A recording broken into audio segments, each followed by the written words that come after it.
Could Cristiano Ronaldo be sitting out the first couple of games of the World Cup this summer? Should Portugal make it, that is.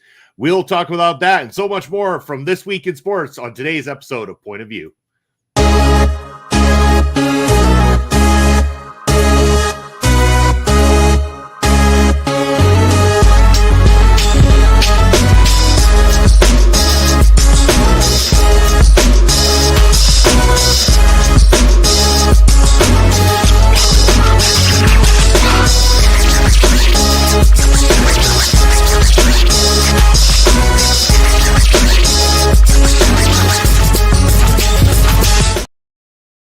Hello, everybody, and happy Sunday to you. Welcome to Point of View, your favorite Sunday sports stream. I am Bobby Munson, and the man sitting beside me, you know me as Andre C. How you doing, brother? Good to see you. Wow, I got the Papa Smokes treatment this morning. Oh, I'm feeling special. Yeah, let's go.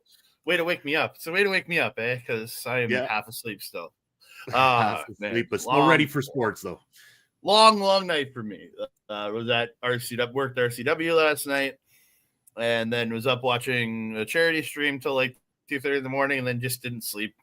I slept maybe about 3 to 4 hours. So yeah, it can definitely happen. Someone who was up nice and early was this gentleman right here, Zach Menger, letting us know that it's apparently National Fast Food Day today. A far cry from the I believe on Thursday night where he let us know that it was National Kindness Awareness Month or something along those lines. It was a different flavor than the typical what food day it is that we normally see from our friend Zach. But all the while, it's always good to see Zach here giving us some sort of fun to talk about at the start of the show. Fast Food Day. Hey? Fast food. It's funny because it's National Fast Food Day, and I'm sure there'll be a lot of consumption of fast foods and finger foods today, especially here in Canada with the Grey Cup Final being on, which we will talk about in a little bit. But before we even get to that, Andre, I think we got some wrestling we wanted to talk about to start the show today. Yeah, specifically the Wrestling Observer Hall of Fame.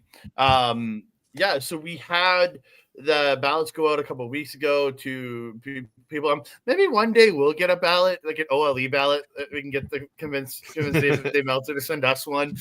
I believe we're in the wrestling journalism sphere now with everything we cover. I feel like it. Come on, we podcast about it. I feel like we should get a ballot at some point. We can share it all together. You know what I mean? But there'd be a lot more indie talent getting votes that way. 100%. But the inductees this year were revealed in the last couple days. So I just want to kind of go through it. I know one of them. I'm not familiar with them, but I was listening to a lot of shows. A couple different channels talking about these guys who do have ballots and talking about, and a couple channels that just saw the ballot online and talking about who they're thinking. And Spiros Arion, from the 60s and 70s, he wrestled in Europe mainly. He was actually on the bubble this year that if he didn't get at least 50%, he would be taken off the ballot completely. But he actually had the most number of votes. He had like 78% voting from that, like of all the people voting. 78% voted for Spiros Arion to get in. That's incredible. The fact the guy's about to fall off the ballot and then gets a massive push in, that's kind of insane. But yeah, he's in. The three big names for people getting in this year are CM Punk in the modern category. I truly believe this man does deserve it. Pro Wrestling in the chat, hello. But yeah, I think CM Punk's done a lot of things, a lot of great things wrestling. Done a few bad things, and created some controversies. But it's controversy creates cash, and yeah. Hello. I don't have Fluffy in my name. I changed for something else. He's just back to Andre C. Just Andre C. now. Today I'm too tired to be anything other than Andre C. today. CM Punk. I think he deserves it. I really do. With everything he's done in professional wrestling, because I don't think you have that early 2010s the same way without CM Punk. That's fair. That's fair. I mean, he's done a lot for the business. He's earned a lot anyway. So, I mean, there's arguments to be made. He was always going to be somebody that was going to make it there eventually, regardless. So even if he didn't make it this year, it wouldn't be that far behind. No. And then the one of the other big names getting in is Cody Rhodes. I 100% feel that he has a Hall of Fame career. If he had never left WWE, I don't think so.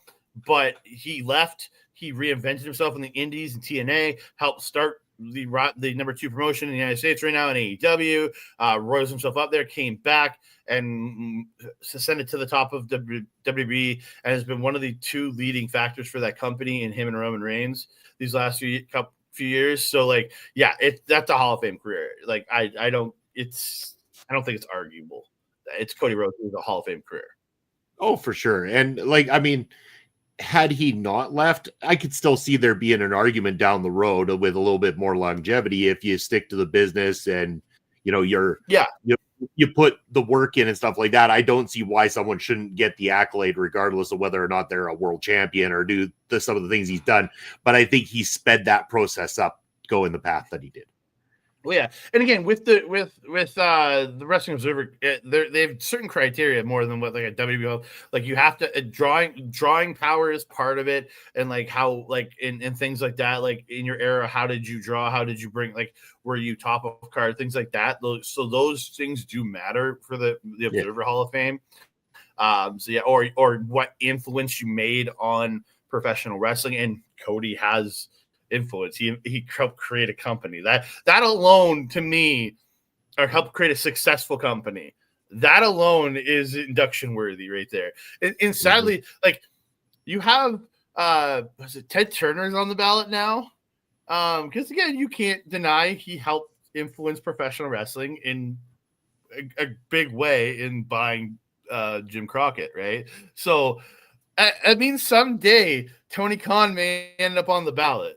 He's gonna be I think he's gonna have at least 15 years in the business before he can be on the ballot, but Tony Khan someday will be on the Observer Hall of Fame ballot, which is scary in a sense. I mean, in all honesty though, it's like, I mean, the qualifications are there based on what you're saying and stuff like that. And I mean, whether you're somebody putting money into it, I mean, you can make your arguments about Ted Turner as well too, right? Like, I mean, the guy was a money guy that liked pro wrestling. I'd say Tony Khan's probably a little bit more involved on the front of it and stuff like that, because Ted Turner was wise enough for a good majority of it to put things in the hands of people who had been in the business and understood the business side of it.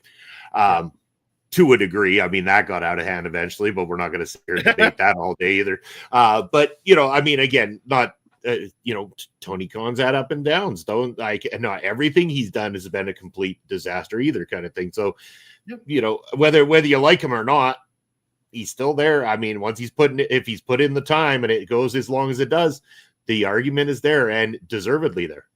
Yep.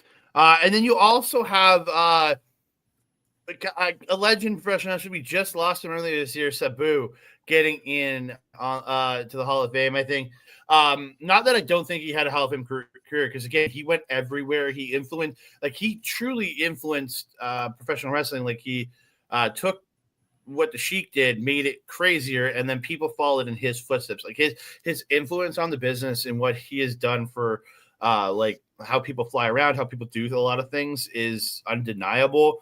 And what he did in Japan, what he did in ECW, all over the Indies. I know a lot of there were for years. He was on the ballot for a few years. He didn't really get there, and I think it's losing him and people reflecting on him so much this year with so much coming out about him. I think that really helped push him over the top. I know it sounds bad, but it's what I think is him passing away kind of pushed him over the top this year to get into the Hall of Fame this year. It does, but at the same time, it's also that understanding that it's like, if you don't do it at that time, does it become somebody who starts to fade into the background if you leave it too long at the same time, because there isn't anything new that he's doing or bringing to the table, unfortunately. And then do people start to forget? And then the likelihood of that induction become further and further away. If it did provoke people to do it, I mean, it's a shame it had to come at that cost. But again, I'm not it's not the style that I normally love, but I respect what Sabu did for the business. I respect where he took his craft and what he did with it. The way he helped out a lot of independent promotions with bigger eyes on the prize. The fact that he did what he did in Japan, and again, his legacy with ECW as well. There's no way you can argue that Sabu didn't deserve to be in that conversation. And yeah, rightfully so. He's inducted and good. I'm cool with that. Yeah. Another one over in the Japanese category that got in was Gran Hamada. I've only seen handfuls of Gran Hamada stuff, but he was actually a pioneer in Japanese wrestling for bringing the lucha libre style to Japan. He's what influenced a lot of other people like Hayabusa and others to do the high flying style in Japan. Like he legitimately, people are saying he was the first person to bring that style over. As a native, like as being like to bring into the style of Japanese wrestling. And yeah, and he passed away actually in February of this year. So again, I think that's again another recency thing that something happens. So people tend to reflect on people's careers more, because I know Gran Hamada has been on the ballot for a little bit. So I think again, sadly, that does help. But the man had made insane influence on professional wrestling in Japan, and essentially helping change the style over there, and bringing a whole new way of professional wrestling to Japan, which to me, I'm happy, because it's one of my favorite things. I love that the lucha libre influence that is what it has done for strong style. It makes it so much fun to watch a strong style lucha libre mix. It's so much fun to watch. Bushi is one of the greatest things to ever wrestle. Yeah, and it's great that when people bring that kind of a style and everything like that, and pioneer something different in another country and everything, and they deserve to be in that conversation as well too. And again, when it comes to it's another one of those situations, like the longer they leave it, especially with somebody who comes from an older period of time and stuff like that, the longer they leave it, the more that especially the younger generation of voters, especially a younger generation of voters now that are part of the ballot for the Wrestling Observer Hall of Fame and everything, it becomes harder and harder to really get that name back up that list, because they're going to start to look at the people from their generation and their eras and stuff like that. And they see old school wrestlers and legends as being the ones that you and I would remember from when we were kids, or that you and I remember from when we were teenagers, more likely, and everything. And then when you get these ones that predate that, then it becomes more difficult to get them back up that list if there isn't a reason for the conversation at the time. So I'm glad that they are able to get some of these true legends onto the ballot and into the Hall of Fame as well too, because deservedly so.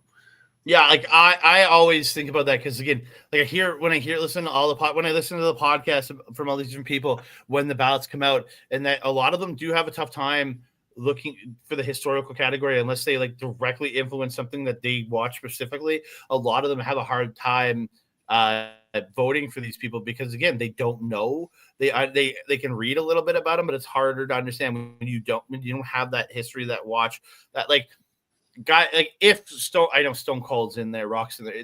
If those guys weren't in there, if they're being voted in today, they would get in a heartbeat, because they're still like guys from like the mid to late 90s are still relevant to fans today, because wrestling has kept them in. But when you look at the like other than like you see maybe Hogan and Macho Man, like the big names, so many people early mid 90s don't really even get looked at anymore, because so many people don't understand where they came from, and it's tough.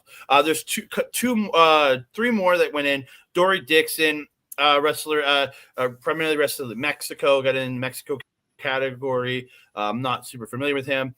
You have Bobby Bruns, who actually I think he's more in due to influence, because again, he trained a lot of people in Japan, and including training Ricky Dozan, big legendary name over there. And then the Wrestling Observer staff pick, they get it's their own. They get one pick per year to put somebody in, and that was Raul Paoli, I'm not familiar. Again, he was a French professional wrestler. He wrestled mainly in France and everything. He co-founded the French Federation of Professional Wrestling. So I'm again not familiar with this guy, but again, he's known for promoting professional wrestling mainly. So. Yeah. Well, fair enough. Interesting list, and glad we were able to bring that up. That's a great topic to kick off the show here today. Yeah. And anybody who wants, definitely go research each one of these wrestlers and the influence that they've had on the world of professional wrestling. Now, speaking about influence, the next topic we're gonna talk about somebody who's very influential in the world of footy, aka soccer, is a name by the name of Cristiano Ronaldo. And again, I know who that is. You do, I know. His name brings up controversy once again because in a game against Northern Ireland in the qualifications for the World Cup, Cristiano Ronaldo was shown a red card in controversial fashion. Now, this is what this could mean. Now, there is one game left that Portugal will have to play. I can't remember if they played it last night or they're playing it today, but they are playing it this weekend. They need the win to secure a spot in the World Cup. Cristiano Ronaldo has also said this will be his final World Cup because, again, they're only every 4 years. He's already into his 40s. Despite the fact that this guy has been able to keep up his fitness for so long, that is a long stretch of time for us to believe that he would still be okay to play on a world-class level like that and not have it be problematic. Now, here's the other problem. Cristiano Ronaldo's always been known for controversial moments when he gets frustrated, he gets angry, he gets PO'd. And some people want to defend this guy all the time. I'm a Manchester United fan. He played for us. He pissed me off while he was playing for us. Despite how good he was, I thought his attitude sucked right from day one. I thought that he was always arrogant, always ignorant, and I couldn't stand it about him. As much as I wanted to be a fan of his, it used to annoy the ever-living shit out of me all the time, the way that this guy conducted himself. Now, in this particular red card situation, there is the free kick coming in or a corner kick coming in. There's defenders, of course, in the box for Northern Ireland, and then you got Cristiano Ronaldo and some of the Portuguese players in there trying to score. In the situation, one of the defenders for Northern Ireland goes down. It was then given a yellow card to Cristiano Ronaldo for the foul against the player from Northern Ireland. Then the VAR people asked the referee to take a closer look at it. They called for a VAR look, and after a VAR look, the referee decided, nope, not a yellow card. I'm giving him a straight red card, and he was ejected from the game. Cristiano Ronaldo, in typical Ronaldo fashion, with an already hot Ireland crowd at this point in time, turns to them and starts clapping and doing the crybaby motion and everything. This is my problem with him, is he can't just accept something and move on from it. He's always got to do something to anger the opposing fans and everything like that. It's not always the greatest of situations, especially in this particular sport. Now, I've looked at this thing from a few different angles. Was Cristiano Ronaldo 100% in the wrong? No, he wasn't necessarily. And it probably didn't deserve a straight red card like it got, because the defender throughout the game, and this is what defenders will do. I, as a center back, used to do this to strikers all the freaking time. If you know they have an attitude problem, get under their skin. If you get under their skin, they get incredibly frustrated. They will make errors. They will cost themselves cards, or they will storm right off the pitch entirely. And this defender particularly was getting under the skin of Ronaldo all game long. In this particular situation, the defender is who should have been called for a yellow card. He was clearly holding on to Ronaldo's shirt, tugging him back, holding him back. And when Ronaldo went to turn, he realized his shirt was still being tugged. And in doing so, this is where he made his mistake. Instead of just accepting the fact that he was being tugged and maybe pulling, trying to pull away, or as he pulled away, go into the ground because you're being pulled kind of thing, Ronaldo turns his body, and as he does, he throws the arm back in that time and connects his elbow with the back of the defender. Now, this is considered violent nature in soccer, and that's why, hence the red card was given, was because of the violent nature of it. However, it's the instigation from the defender where it becomes a little bit of a gray area, and where you can make the argument that Ronaldo didn't deserve the red card because he was being instigated, he was being fouled to begin with, and in doing that turn, you could make the argument that he turned to get away from the defender. But It's the fact that instead of just turning a little like this, it's the turn and the elbow that pops up in the process. Yeah. And that's the nature of why the red card was given. Now, where this leaves us in terms of the World Cup, with this one game left to go, that means Ronaldo sits that game out regardless. A red card is a guaranteed 1-game suspension, no matter what. Now, in a violent nature, with a straight red card like Ronaldo got, you can actually serve up to 3 games out. Ooh. So, if this were the case, if FIFA does go ahead with the 3-game suspension, then Ronaldo would not only miss the last game to try to qualify, but if they qualify, he would sit out the first 2 of 3 games at the start of the World Cup. So at best, he might only get 1 game in the World Cup, depending on where Portugal end up in this situation. So this is a really tricky situation. Portugal are appealing and looking for the FIFA to overturn or at least stick to just the 1-game banning, allowing Cristiano to go into the World Cup with a clean slate. But either way, this is one of those situations where Ronaldo's personality got the best of him, and it could not only cost him, but cost Portugal a very key place in the next World Cup. That is, if they are to qualify. Again, Portugal sitting in a position where it's kind of an unknown. They have not been perfect. So this is going to be interesting. But Andre, yes.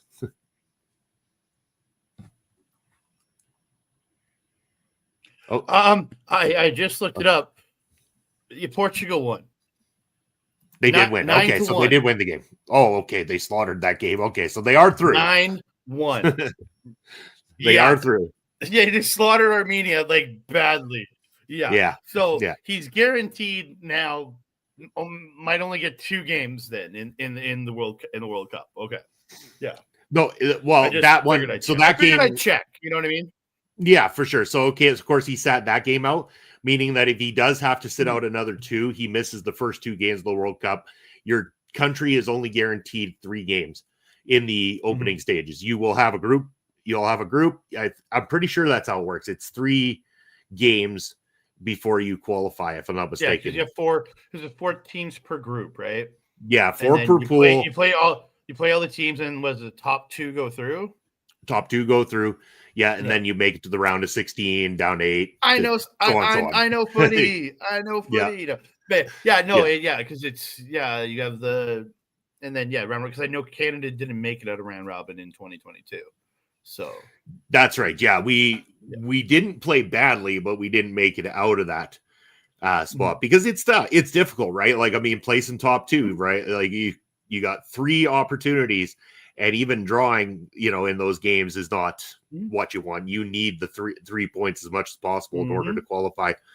And it's always a tough situation. So that means Portugal's through. That means Ronaldo sat out 1 game. The Portugal team will appeal to FIFA to make sure that he doesn't get an additional 2 games within this suspension, allowing him to play all the games in the World Cup, which in some ways, okay, he's a legend. A lot of people want to see this. They want him to have one more go at it before he, hangs up the old boots and calls it a day. So it's one of those situations where, he's kind of done himself a little bit wrong, but at the same time, I can't completely blame him in the situation because as a defender, I know what that defender was doing. He knew what he was doing too. He was very much getting under the skin. Hey, it's Papa Smokes. Yo, how's it going, Papa Smokes? Happy Sunday to you, brother. So it's one of those crazy things. I'm curious to see what the decision from FIFA is going to end up being, especially if you do, like myself, watch from different angles, check out the situation. I see why the referee gave it. At the same time, upon much more review, and despite my dislike for Cristiano Ronaldo and his personality, I know that defender pulled that on purpose to try to rile him up. And I know for a fact that it wasn't as much in a violent nature as what some situations in footy have been in the past, kind of thing. So I don't know that it warranted. I think the yellow was very warranted, but I also think a yellow was warranted for both players. I think the defender and Ronaldo were both having it out with each other. I think they both should have been given the warning. They both should have been given a stern talking to by the official and told, like, boys, enough of the shit. Get on with playing the game. kind of thing. Yeah. I think that would have been the fair move to make, but now they've got a situation on their hands. Portugal need to appeal. But when you're talking about they just won 9-1, I know it's only against Armenia. Sorry, Armenia. That's no offense to you, but you're no Portugal when it comes to the game. I sit there and I go, okay, they slaughtered them 9-1. Did they? And they didn't need Ronaldo to do it. Yeah. And again, like the way you describe it, and he's being tugged, and he turned around. Yeah, he shouldn't have thrown his elbow up. I feel like I gotta be in belief that once the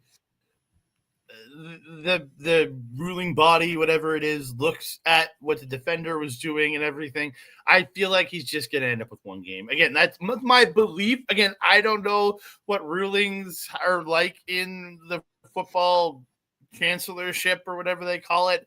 I don't know, but you got to think it's probably going to end up as just a one gamer. It very well could. Again, I know there's going to be a lot of people that, and a lot of money riding on seeing stars in the World Cup, right? And Cristiano Ronaldo has that star power, the keeping him out. I mean, again, this is where I say influence, right? Because should he get any less of a punishment that you would give to another player who doesn't have the drawing power as him? Or is there going to be more lenience because of the name Cristiano Ronaldo? Are they going to say, that's okay, we need that money to come in from Cristiano Ronaldo being on the field for Portugal in the World Cup, because that puts people to turn on their TV. Hey, it's Cristiano Ronaldo's last World Cup. We have to tune in to see this. And there's got to be some of that in the minds of the people at FIFA, where they look at it and go, we need these ratings. We need this money. We need Cristiano Ronaldo. It's not just ratings. Again, you're coming to North America for this World Cup, where, yes, people are going to show up. It's going to happen, but it's not like guaranteed filling of the stadiums like you would have in South America, or you would have in Europe and other places, right? This is. There's going to be risk coming here with certain play in certain cities that are hosting, if they're going to sell out. But if you have a star like Cristiano Ronaldo in whatever city he ends up playing in with Portugal, that's a bigger draw, because even me, I have no idea. I don't know who 99% of people are that play footy, but I know who Cristiano Ronaldo is. I know who some of these legends are. So that is a draw for just the average person who's just like, I should go check it out. Oh, that legend is playing. Maybe I should go check it out, right? Maybe I should get a ticket. And that can lead to more ticket sales. Like, I'm not saying that all the games aren't going to but I don't think it's a harder draw over here to fill stadiums like that. It's going to be a harder draw. So having a Cristiano Ronaldo, Messi, and all these different people playing for their countries, in this World Cup. I don't know if Messi's playing. I don't know if Messi's playing next year, but he's one of the names I know. But you know what I mean? That'll help. Like, having him in there helps draw people to the game too. So, definitely 100%. And speaking on ticket sales, I looked into the Vancouver games that Canada's guaranteed 2 games in. I looked at them already. Tickets are kind of pricey. I'll tell you that much, but there is a lot sold, all things considering, that all we know right now is that Canada is going to be playing. We don't know who's going to be in their group with them necessarily. So we don't know if there's going to be any stars outside of the stars that play for Canada at the moment, but I guess that's how much people want to believe in this Canadian team and the sudden rise that we've had, doing better and everything. And the hope that we have to maybe this time pull some points, this time to maybe get out of the group stage, depending on who we're with. It's never a guarantee. It's going to be a tough road regardless. But, as Canadians, we always bond together when it comes to sports. And speaking on that transitions perfectly into our next topic. Sorry. I was just gonna say, because I'd love to see Canada get out, because I know they got some points in the last World Cup. The last time they were there was 86, never got a point. And the only reason I know that is because a friend of mine was on my buddy Adam Blank's podcast, Remember the Game, and he told a story that his dad wrote a song for the Canadian men's national team for it to be like the celebration song for when they win or when they score a goal. Never got played once. Ouch. No, they never scored a goal. They never won a game, so they never got to play the song. No royalty checks collected in the process. But yes, but as you mentioned, Canadians stick together, and we sure do. And we're going to be sticking together tonight for the Grey Cup. CFL football is on, and it is the Saskatchewan Roughriders versus the Montreal Alouettes. And of course, all the headlines this week have been all about how Saskatchewan need to put the ghosts of the past behind them. Forget about the 13th man. Forget about all the things that plagued them the last time out, and go out there and play strong. But they'll need to play strong because Montreal are no slouches. This is going to be a tough-ass game, and it might be a little cold. I'm just trying. I should go check out the Winnipeg weather here today. Yeah, let's check to see how people are going to be feeling when they're sitting there at the World Cup today. So it's currently -1 in Winnipeg at this very moment. Let's have a look at what the forecast predicts for the entire day here for them. We're looking at a high of +2. So by the time this game even kicks off, we're going to be on the bread. That's Celsius. Yeah. Whatever. Yeah. I don't know whatever it is in your weird number thing, but I do know roughly. It equates to about 36 Fahrenheit, and I know this because the other night when talking to Ed and Astrid mentioned that it was 36 Fahrenheit in Miami at the time, or in Florida, sorry. And I looked it up, and it was like equivalent to +2 here. And I'm like, oh, our temperatures are the same at the moment. I'm like, that seems highly unlikely in any case scenario, just about. But here we are.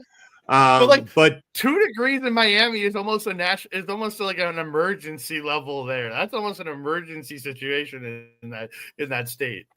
Here we call it shorts weather. Yeah. But it'll be a little. I'm gonna go do work in my yard today.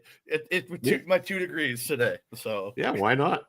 It's foggy here on our side, but yeah, it's gonna be interesting. It might be a little chilly by the time the game kicks off, but nothing. A few beers and a few watermelon helmets won't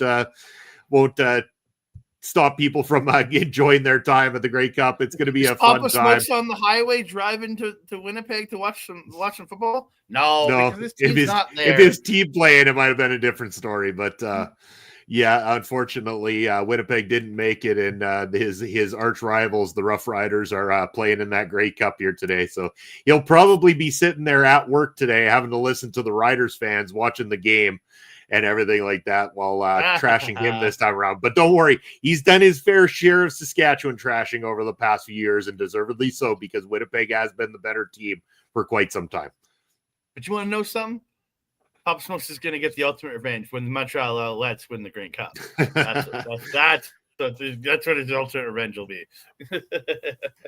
Brett, at the moment, you just might, unless we decide to play evil and tell you have to take a coin flip every time. No, I'm just kidding. If nobody opposes you, you will get all the picks today. But let's just not here to ruin your day, bro. Yeah, let's just call it here. Montreal is Andre's team tonight. I will root for the hometown Saskatchewan. So next week we will talk about who came up as the victors and who came up as the big losers.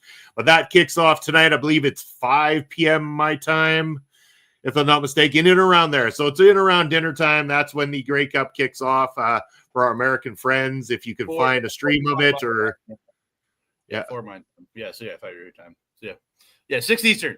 Oh, look at this. See, the Empress was just lurking. The Empress was lurking. Drama. Say her name and she appears. But yes, Grey Cup tonight. Make sure that you're checking it out. Let us know in the comments section, whether on this live stream or on the replay, who do you got? The Saskatchewan Roughriders and Montreal Alouettes. But before we get to our NFL predictions of the week, Mr. Andre, any F1 or NHL news that you'd like to cover today? Montreal sitting in second. NHL, again, been a little bit slow the last week or so. I've been watching a couple games, but I haven't been able to watch my Habs, so it makes me sad because they keep getting blocked out over here for some stupid – I hate TSN. Fuck you, blocking me out from watching my team. But yeah, F1 off week this week. We'll be back next weekend with the – actually, I'll actually have an update next weekend, because the Las Vegas Grand Prix next weekend, and it happens on Saturday night. It starts while I'm at Love Wrestling. God damn it. So I'm going to miss most of the race because it's going to be on while I'm at watching Love Wrestling at the Freemasons Hall. I'm so mad because Love Wrestling's at 7. That race starts at 9 and they won't be over until 10. So I'm like, God damn it. But you have a DVR, do you not? I do, but all I can say is it won't let me record TSN on my DVR. I'm not gonna explain why, but it will not let me record TSN on my DVR. Fair enough. Fair enough. That. We will leave it at that. That is good enough for me. But all right, seeing as everybody's been patiently waiting, and now the Empress has arrived, and we can get to. Sorry. Oh, no, you got more. Okay, all right. We're gonna talk fantasy football for a minute here. Oh, please don't. So last week, the Ogre Lord went down. He finally got beat again by Josiah. He got his butt kicked by a large margin. By a large margin, he got his butt kicked. He did not perform. So he lost to my buddy Josiah. Ed losing to Bobby Stats. STG getting the win over Kyle Sparks. God damn it. I hate it when STG wins. I really do. And then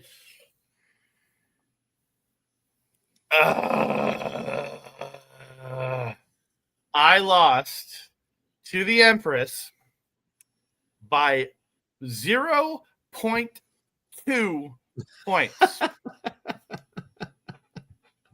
She beat me 151.5 to 151.3.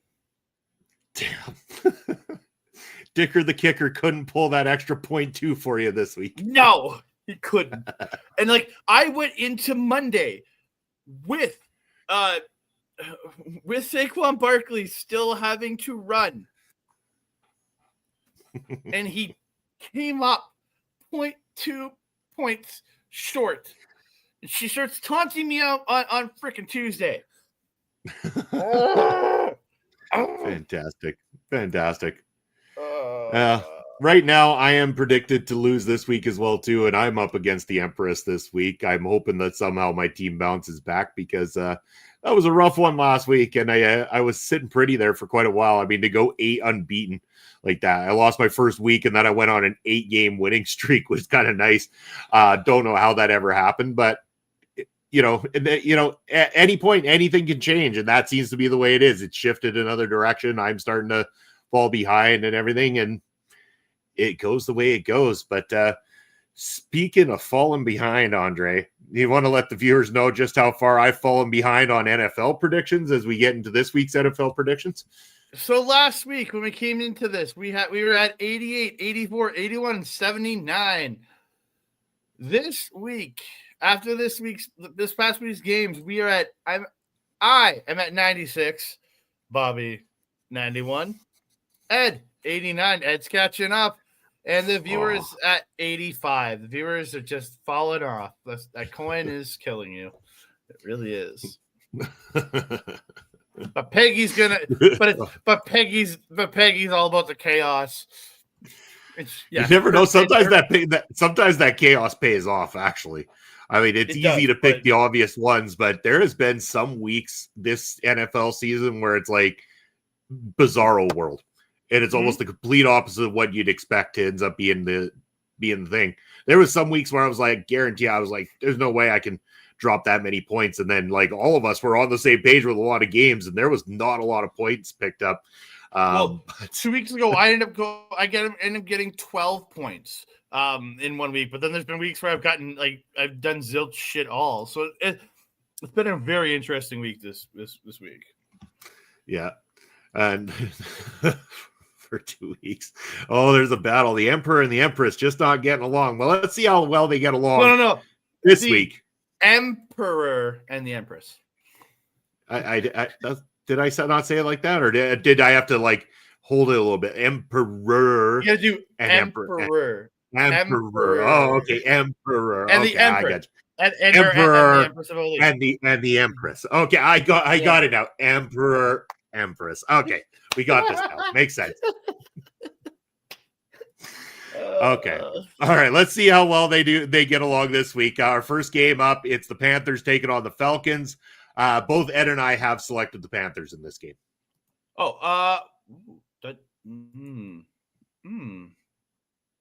That's interesting.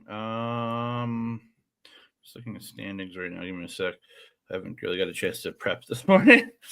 I said Falcons and Panthers. Yeah, I'll go Panthers.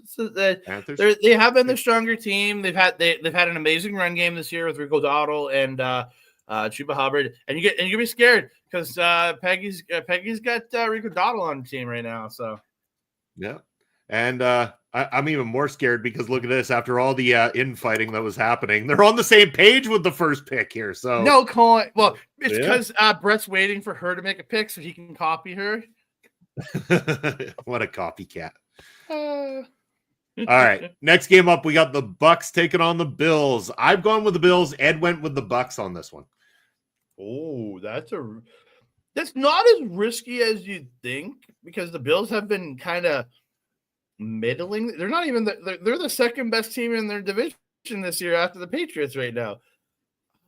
But I'm going Bills. I'm gonna go Bills. Yeah, I'm gonna go Bills. I think it just have that little bit.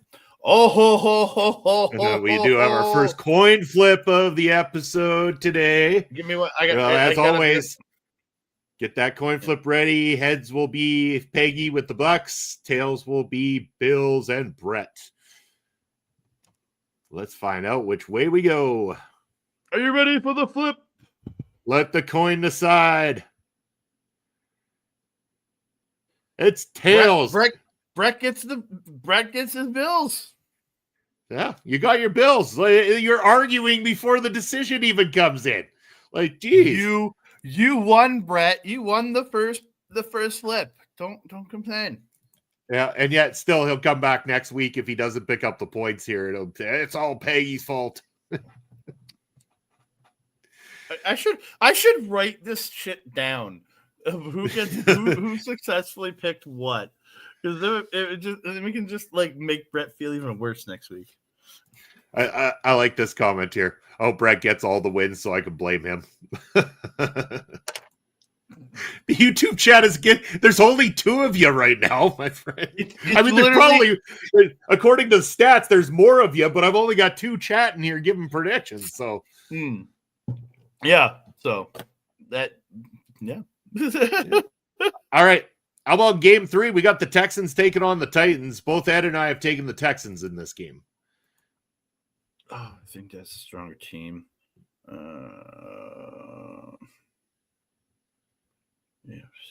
Texans. Yeah, I'm gonna go Texans. The Titans just it's weaker. Oh my god. We're coin flip again, I see. Chaos is reigning. Yeah, as you see. All right, heads Texans, tails Titans. Yeah, let's do it.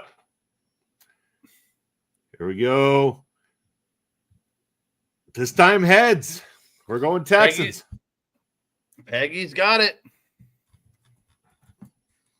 1 for 1 on the coin flips this week so far. Oh, he's going to blame the NFL now. Okay. This is not blaming us. Brett's one of those guys blames everybody. Unless he's winning, he's blaming somebody. Even if he is winning, he's still blaming somebody. Yeah. He's probably one of those guys that like sings the song Blame Canada just because, there's an opportunity to blame somebody in the situation. So I sing that song just because it's fun. Yeah, me too. The Emperor of Excuses. Now that is the coolest comment I think you've made. Yep. I agree with that one. I agree with that statement. Even the Empress agrees with that one. Yeah. All right, here we go. We got the Bears taking on the Vikings in the next game. Ed and I have both gone Vikings. The King goes, man. The Bears have no chance. The Bears do have a chance in this game, but I really think the Vikings are going to be the better team. Actually, the Bears are the better team right now. Well, can I change it to the Bears? I want to be different from you guys. Sure. I'm going to be different from you guys. I'm going to go Bears. I would love for there to be a chance that I could actually gain a couple of points to try to catch up. So you're more than welcome to pick the opposite of me. Yeah, I'm going to go Bears. I'll take the risk. I'm going to go Bears. All right, we have a chat that Plus, is not that means divided this time. Plus, that means I'm picking with my fantasy team because I have Caleb. I have their quarterback and one of the running backs on my active roster, or I have like 3 other players on my team, and I have Caleb pretty much playing every week in my super flex. So I got they got an agreement in the chat. We do, yeah. So Vikings for the viewers. Next, we've got the Packers taking on the Giants. Ed and I have both selected the Packers in this game. Packers. If you pick the Giants, you're insane. Oh. Keep that in mind. One of these 2 is insane. One of these 2 is going to be insane. I know that. Oh, yeah. Brett's insane. Yeah. That is insane. I'm already insane forces the coin flip. I was already switching over to the coin.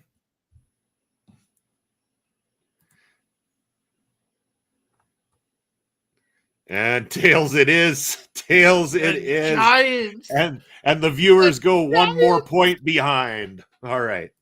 The Giants. Terrible pick. I hope we're not eating crow over this one. There's no way in hell we're eating crow over this game. The 2-8 Giants versus the 5-3 Packers. 5-3-1 Packers. Yep. Exactly. Yeah.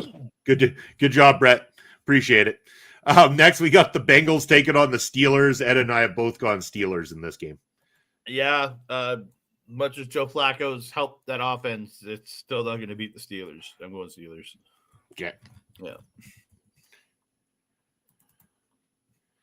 What say you, chat? Steelers. Oh, the chat is. Look at them getting along. Look at that. Aww. Okay, how can you keep happiness? Yeah. Let's see if it continues when we got the Chargers taking on the Jaguars. Ed and I both gone Chargers in this game.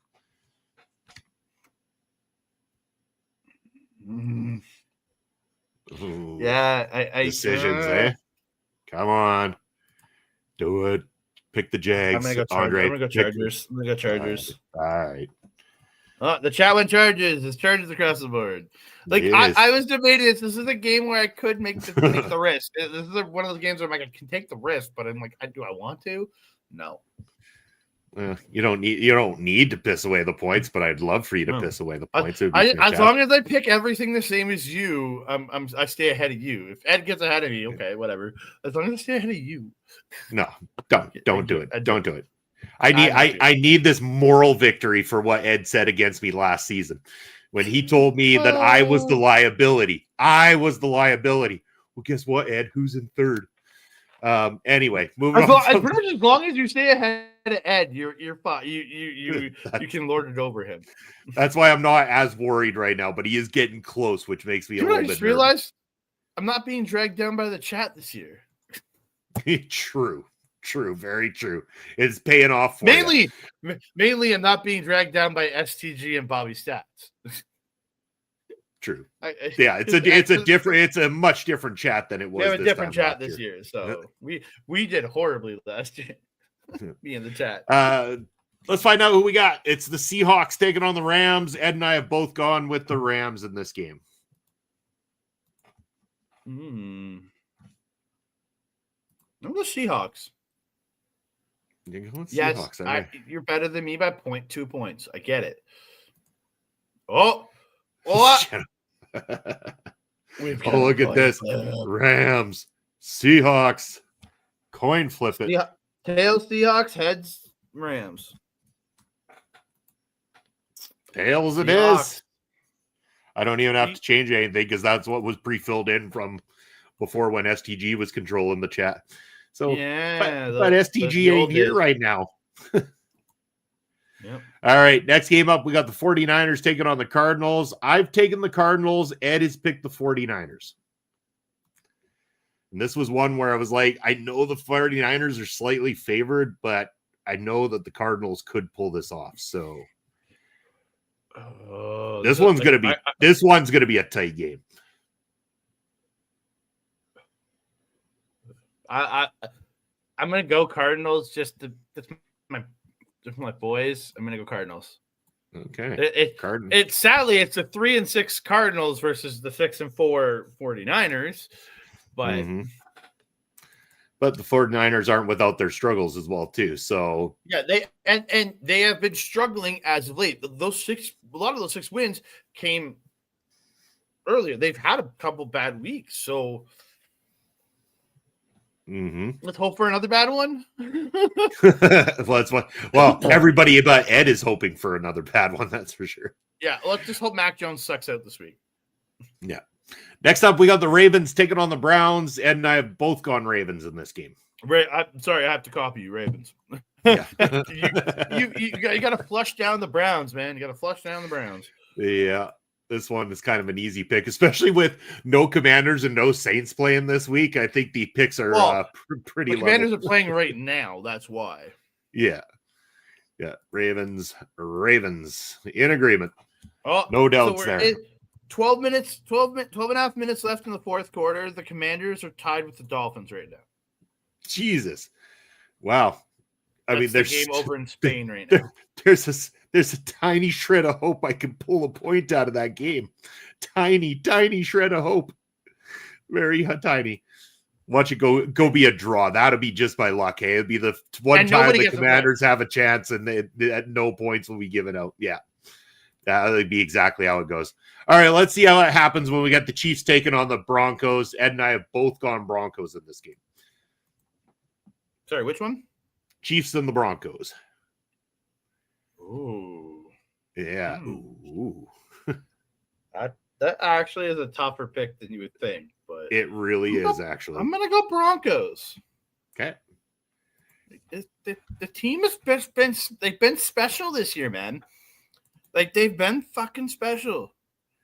They've been doing enough every single time to edge out wins. That's the thing. It's like it's about edging out those wins to pick up the points, and they have done just enough. But we do have a coin flip because we had Kansas City for heads and Broncos for tails.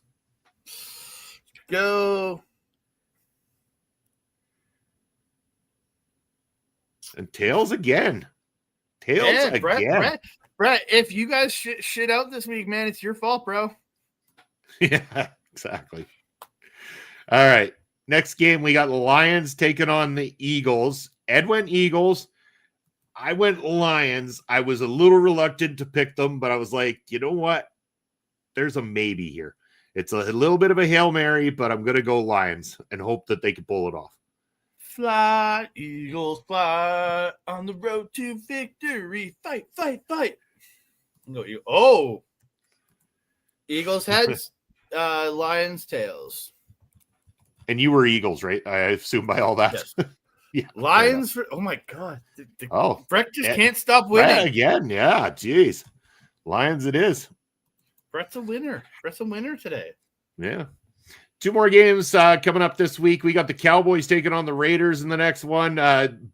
Brett will love this. I've taken the Cowboys in this game. Ed's taken the Raiders. Can I pick nobody and just not get a point? This is the dumpster fire of the week right here. Is this the Monday or is this the Sunday nighter? The Monday night, isn't it? Yeah, it's the Monday night game. Monday nighter? Yeah, November 17th. I won't be watching football on Monday, I guess. Well, I guess the chat's in agreement. They're both going Raiders. I can't pick them. I'm going Raiders. I can't pick the Cowgirls. All right. It hurts me too much.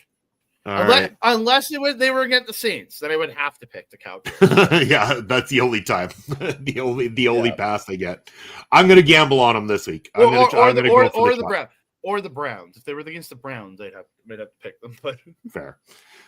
But I am gonna gamble on them this week and hope that I can pick up that extra point. Last game that we got to do is the Bills taking on the Texans. Both Ed and I have gone Bills in this game.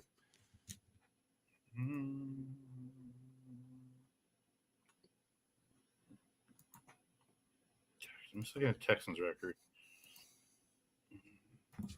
Yeah, Bills. Bills.